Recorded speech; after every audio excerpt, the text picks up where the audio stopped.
putting in very little effort, they should definitely listen to this program. Yes. Instead, you know. Well, No, that is the thing. That is the actual thing about it. When I watch like clips, when I was seeing clips roll across my timeline, I don't get the sense that they're putting in low effort.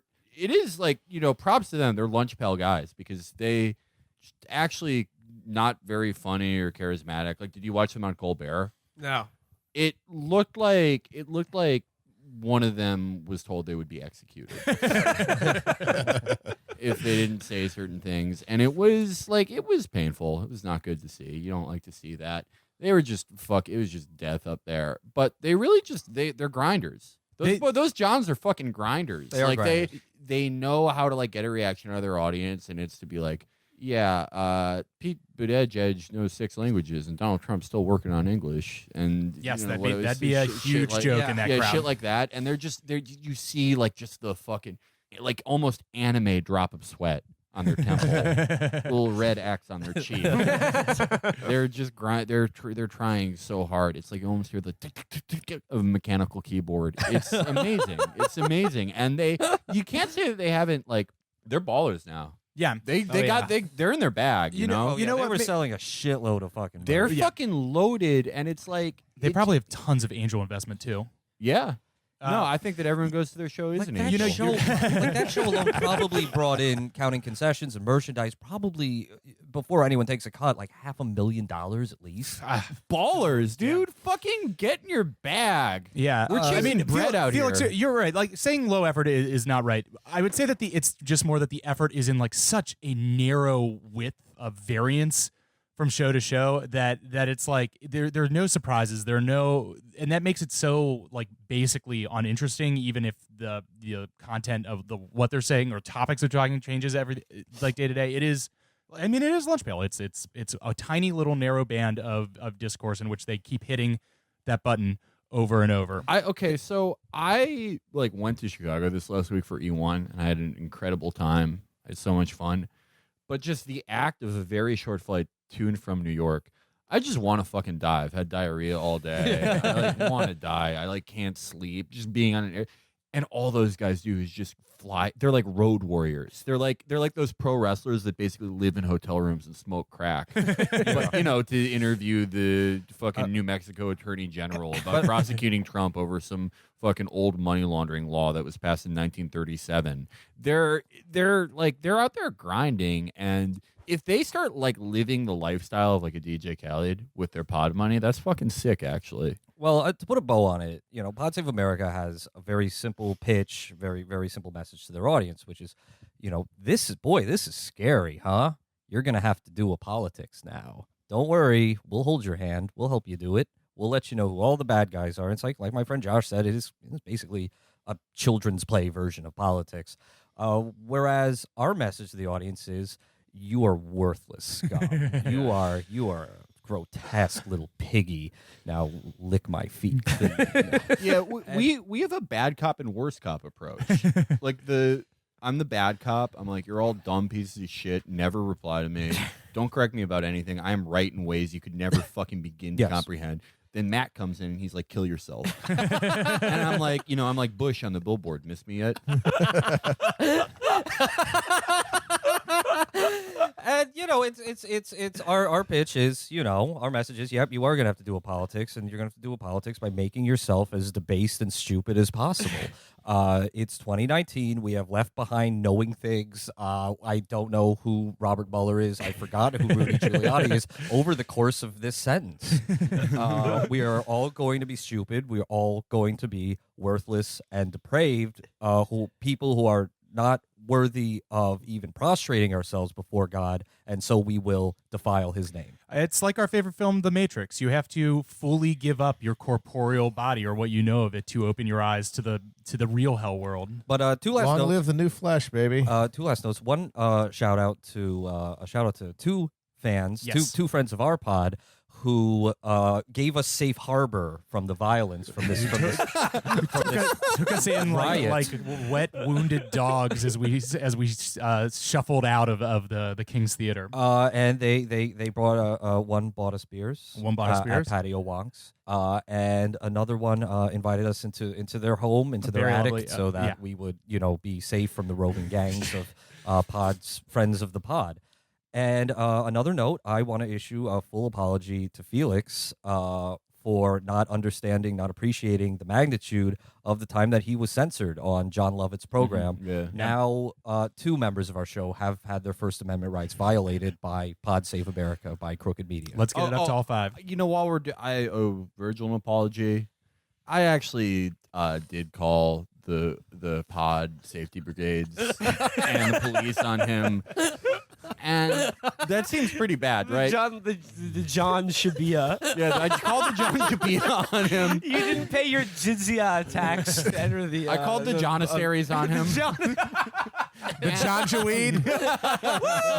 There we go. Okay. See, this is how you make real money. This is real work right now. This is real work. Well, do you see how little I'm trying? This is so easy for me. You think I'm gonna fucking get sweaty over this and go on tilt? No, fuck no. So the reason I did it, I think you'll be mad at me right now, but once I give my reason, you'll understand. The John Network is letting me do a podcast about the TV show Banshee. And it's not on the air anymore. It's not coming back. Could I be a guest on that show, Felix? I have to call security on one other person to get another co-host, but let's see what we can do. I'm not being paid for it, but once you hear the program, you will realize it was worth selling you out. But I am sorry. I'm sorry that it had to be this way. I accept your apology. Thank Frankly, you. I don't Accept even yours, think too. that's something you'd have to apologize for. Thank you. I'm Thank looking you. forward to that program. Thank you. Well, that was our week. How was your week, Felix? I had a fun time in Chicago, Illinois. Shout out to Keith Buckley. Shout out to Keith Buckley. Who plugged the E1 show, helped them sell out. His dad, William, is really proud of him. Shout out to Andy Hurley from Damn Things, Fall Out Boy. If I listened to more than fucking 5 songs and wasn't sort of an incomplete person, I would know it's 2 other very good bands that I'm sorry. I'm sorry. You hung out with the Fallout Boy. Yeah, I did. Wow. Andy's the man, but it was sick to hang out with them. Great show. Great time with the E1 boys.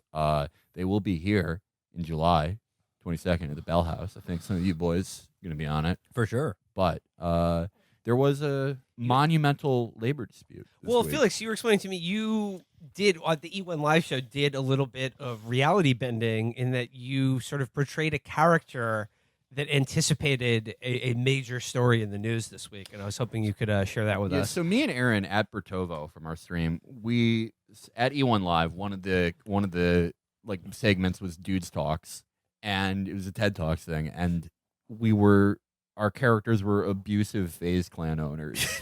He was FaZe Sibian and I was FaZe Polanski.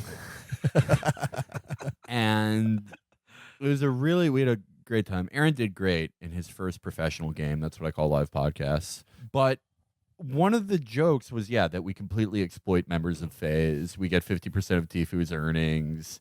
And my character was strongly based on like his mannerisms. I'm not saying this guy writes the contracts at FaZe, but his mannerisms and patterns of speech and his look were based on FaZe Banks, the guy from the greatest video ever recorded, the Mom's Basement, Lil Xan, Adam 22, Keemstar podcast. The guy who says little audio drop there. Yeah, great shit, man. That was dope. X.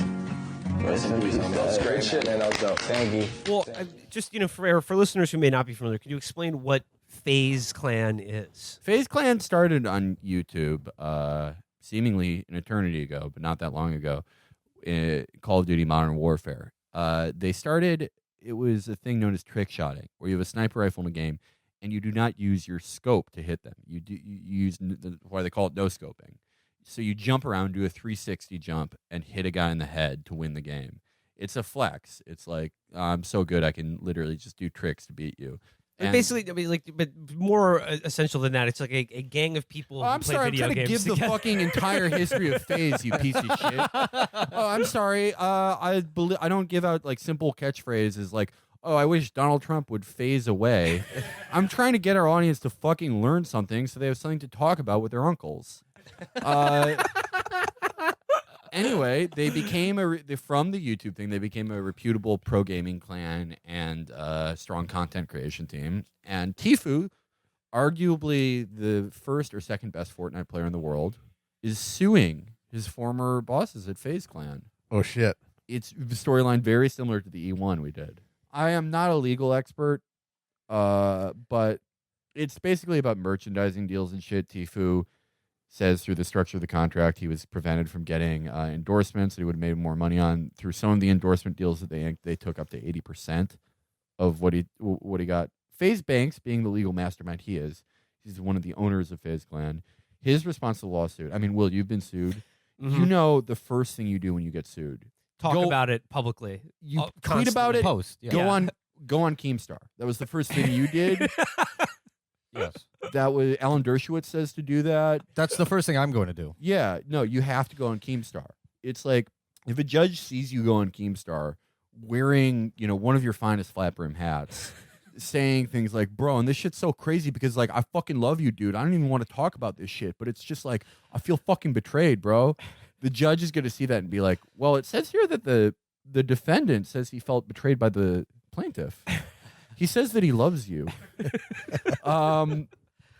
But I don't think FaZe Banks, though he does not seem like the brightest man in the world, I don't think he writes the FaZe contract, so I don't think he's exactly the bad guy here. I don't think he knows the specifics of what was going on with Tfue's contract. But the interesting thing here actually is, in Tfue's labor dispute that he's filing with sort of California's labor regulatory body, there are accusations that FaZe signed an 11-year-old.